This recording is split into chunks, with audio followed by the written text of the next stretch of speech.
අපි තෙල් සොයන ලින්ක් කැණීම සඳහා වැඩ ආරම්භ කරා පහුගිය ජනවාරිවල. අපි ගිවිසුමේ තියෙනවා තෙල් ලැබුණොත්, ගෑස් ලැබුණොත් සතියක් ඇතුළත වහාම දන්නන්න ඕන කියලා. ඒ අනුව ඔවුන් මට දන්නලා තියෙනවා අද අපිට විශාල ගෑස් නිදියක් අපේ මුදුපතුලෙන් අපිට ලැබුණයි. මම හිතුවා ඒක නුවරදි තමයි ශ්‍රී දළදා වහන්සේ ඉදිරිපිට ඒ ආශිර්වාදයත් එක්ක ඒ ප්‍රකාශ කරනවා නම් වඩා හොඳයි කියලා. බැංකුව හොරකම් කරා.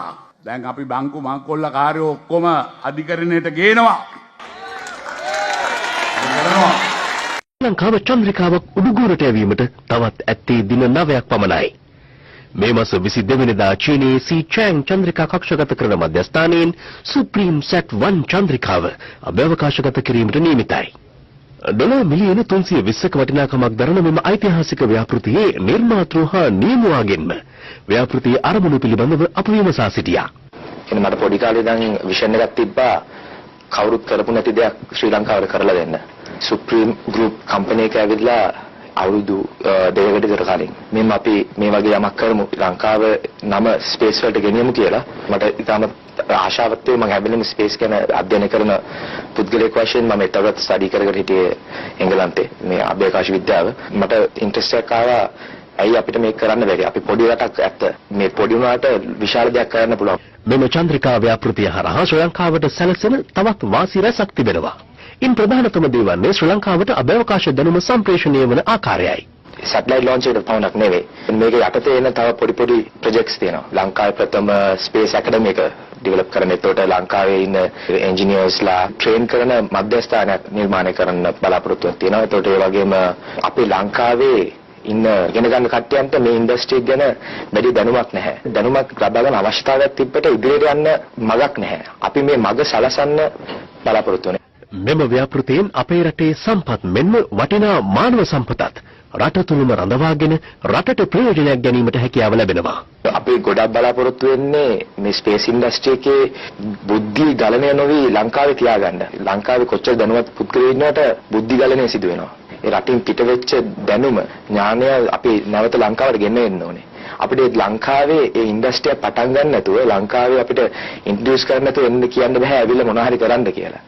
ඉනිෂියල් ස්ටෙප් එකක් හැටියට මේක අපි ලෝකෙට ඉන්ට්‍රොඩියුස් කරලා ලෝකෙට අපි ඉදිරියට ගිහිල්ලා ඒ කට්ටිය එන්න කැමති නම් අපේ බඳවා ගන්න සම්බන්ධ කරගෙන ඒ කට්ටියගේ දැනුම පාවිච්චි කරන්න තමයි බලාපොරොත්තු වෙන්නේ. ඔබට විතරක් නෙමෙයි ඔබේ දරුවන්ට මේ ණය ගෙවන්න තියෙනවා නම් අපේ සංවර්ධනයේ තියෙන වාසිය මොකද්ද? කොහොමද අපි රටක් සංවර්ධනය කරන්නේ? අපි ණය බර අඩු කරනවා, වියදම් ආදායම් අතර තියෙන පරතරය අඩු කරනවා, ක්‍රමානුකූලව ඉතුරු වෙන මුදල් රටේ දියුණුවට යොදවන්න තමයි අපි වැඩ කටයුතු කරගෙන ඉන්නේ. මේ ජාතික ආණ්ඩුව නිසා ඔබේ දරුවන්ට මේ ණය බර ගෙවන්න උවමනා නැහැ. කුරුණෑගලට ජාතික පාසල් දෙකක් ලැබලා දෙනවා කියලා මම කිව්වා. 2017 මේකේ වැඩ කටයුතු ආරම්භ කරන්න කියලා අධ්‍යාපන ඇමතුමාටත් නාවින් ඇමතුමාට දෙන්නටම කියලා තියෙනවා. මේ වැඩ කටයුතු ආරම්භ කරන්නේ කුලියා පිටියේ වෝක්ස්වැගන් කර්මාන්ත ශාලාව ඇති කළා කියලා මම කියන්න කැමතියි. අපි 2020 වෙනකොට මේ රටේ ණය බර අඩු කරනවා කියලා මම කියන්න කැමතියි.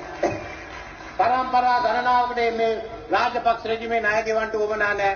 අපේ ජීවිත කාලේ අපි මේ ණය ගෙවනවා කියලා මම විශේෂයෙන්ම සියලු දෙනාටම කියන්න කැමතියි. අපි ජාත්‍යන්තර මූල්‍ය අරමුදලට ගිහින් සමිස්ත ණය පහසුකම් නැත්නම් ස්ටෑන්ඩ් බයි අරේන්ජ්මන්ට් එකක් ඉල්ලගත්තා. ඒ අනුව අපේ වියදම් සීමා කරා. ආදායම් වැඩි කරා. අපි ඉන්නේ 2020 වෙන විට අපේ සමස්ත ණය බර දේශීය නිෂ්පාදනයෙන් 70% දක්වා අවම කරා. දැන් පළමුවෙන්ම නොමිලේ Wi-Fi ලබා දෙනවා. මේ වර්ෂයේ අවසන් වෙන්න ඉස්සෙල්ලා හැම ගමකටම Wi-Fi නොමිලේ ලබා දෙන පොරොන්දුව ඉෂ්ට කරනවා කියලා අපි කියන්න කැමතියි. ඒකයි ලොකුම ප්‍රශ්නේ. ජංගම දුරකථනයේ තියෙන Wi-Fi එක නැහැ. Wi-Fi එක දුන්නාන් පස්සේ බලන්න පුළුවන් ඕන යාළුවන්ට ගෑනු ළමයින්ට ඔක්කොමඩ Wi-Fi පණිවිඩ එවන්න පුළුවන්. මොනා කරයිද කියලා දන්නේ නැහැ. ගෑනු ළමයි මොනා කරයිද කියලා දන්නේ නැහැ. අපි ෆ්‍රී Wi-Fi එක දෙමු. මේ රජය විදේශ බුද්ධ්‍යංශ විසින් ප්‍රහාරයක් එල්ල වෙනවා. ස්ථාන වේලාවල් දිනවල් කරන අයගේ ලිපිනයවල් දුරකථන නම්බර මේවා සියල්ලම ලබා දීලා තිබුණත් මේ රජයට බැරි වුණා ඒක නවත්තන්න. ඒ වගේම මේ සීදීන් වලට සම්බන්ධ වෙච්ච සියලු දෙනාම අපි අත්අඩංගුවට ගන්නවයි කියන එකත් අපි තහවුරු කරනවා. මට මේ රටේ නිවාස ප්‍රශ්න විසඳීම පිළිබඳව අලුත් පොරොන්දුවක් දෙන්න අවශ්‍යයි. ඒ මන්ද අපේ රජයේ ජාතික සැලැස්ම තුළ 2025 කියන්නේ වසර 10ක් ඇතුළත සැමට සෙවන ලබා දෙන්නට අපේ රජයේ අතකප වෙලා සිටිනවා. නිවාස හා ඉදිකිරීම අමාත්‍ය සජිත් ප්‍රේමදාස ඇමතිතුමා කියන්නේ හැම කම්කරුවෙකුටම නිවාසයක් දෙනවා කියලා අලුතෙන් පොරොන්දු වෙන්න ඕන නෑ. දැනටමත් ඔහු ඒ වැඩපිළිවෙල ආරම්භ කරලා කියලා. අපි බලන් ඉඳිමු එතුමා සෑම කම්කරුවෙකුටම නිවසක් ලබා දෙවි. අද මම එනකොට නුවර ප්‍රදේශයේ ස්වාමින් වහන්සේ කෙනෙක් කතා කරලා කිව්වා බලන්නකෝ අර JVP කාරෝ ආණ්ඩුවක් ගත්තාම නුවර පෙරහැර නවත්තන්න යනවායි කියලා. මම හාමුදුරුවෝ ඇහුවා ඇත්තටම කවුද එහෙම කතාවක් කිව්වේ? ඒතකොට කිව්වා ජනතා විමුක්ති පෙරමුණ නැත්තම් NPP එක නියෝජනය කරන පාර්ලිමේන්තුවේ ඉන්න හරිනී අමරසූරිය මහත්මිය තමයි එහෙම කිව්වේ කියලා. මට පුදුම හිතුණා. මොකද්ද මේ කියන්නේ? මේ කියන්නේ අපේ ඓතිහාසික උරුමයන් පවා ඒගොල්ලෝ වෙනස් කරන්න කතා කරනවා. අලියතුන් යොදා ගන්න බැරිලු ඊට පස්සේ ඒගොල්ලෝගේ ආණ්ඩුවක් ඇත්තේ පෙරහැර කරන්න. ඒ වගේම ඒකට කාලේ නාස්ති කරන්න බැරිලු. ඊට වඩා වැඩ තියනවලු කරන්න. පුදුම කතාවක් නේ. මිත්‍රයන් මෙහෙම මානසික රෝගීන් කණ්ඩායමක් තමයි ඊළඟ ජනාධිපතිවරයා වෙන්න කතා කරන්නේ. දැනට ලැබිලා තිබෙන පැමිණිලි පිළිබඳවත් අපි කරුණු විමසා සිටියා. ඒ අනුව අපට පැහැදිලිව පේනවා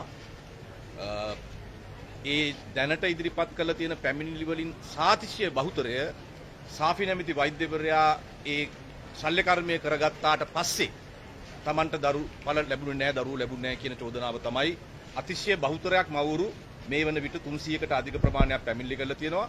ඒ චෝදනාව තමයි මේ මවුරුන්ගේ අතිශය බහුතරයක තියෙන්නේ. ඉන්දියාවේ රසායනාගාරවල පරීක්ෂණ පවත්වලා තහවුරු කරලා තියෙනවා ශාක සහ සත්තු කොටස් වලින් පාවිච්චි කරපු නැනෝ නයිට්‍රජන් එක තමයි ලංකාවට එවන්නේ කියලා. මේ බිල්ලුම වන්න එපා. මේක ගැහුවම යූරියා ගැහුවා වගේ නෙමෙයි 10-12 ගුණයකින් බෝම්බයක් ගැහුවා හා සමානයි මේකේ පළදා වෙන්නේ. මේක අත්හදා බලන්න.